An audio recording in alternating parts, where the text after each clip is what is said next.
Урматтуу мекендештер, азыр сөз экс-премьер-министр, экс-депутат Темир Аргынбаевич Сариевке берилет. Саламатсыздар, урматтуу мекендештер. Ушул жерге келген мекендештер, жерлерде турган мекендештер адилет, чындык деп чоң үмүт менен келип отурат да. Бир улуу классиктин айткан сөзү бар.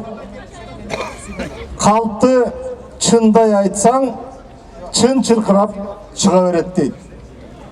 Мен 13 май жөнүндө сотко барып көргөзмө бердим.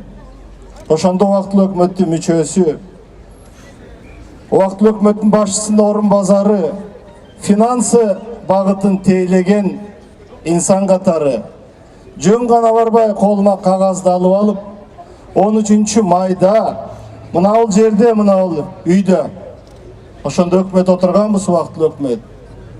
Текебаев ушул жерде отуруп, Отунбаев отуруп, Каптагаев отуруп, убактылуу өкмөттүн мүчөлөрүнүн баары отуруп, биз Кыргызстандагы кырдаалды чечиш үчүн чукул жыйындарды өткөзүп, кол коюлган кагазды астына таштадык.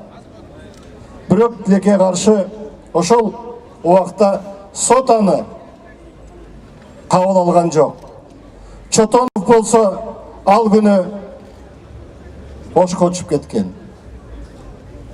Мына Калпты Маевский деген чындай айтты, чыркырап чын чыгып калды.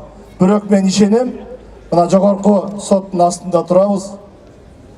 Баарыбыздын күткөнүбүз адилеттүүлүк, чындык орнош керек, күнөөсүз адамдар боштондукка чыгыш керек. Рахмат силерге.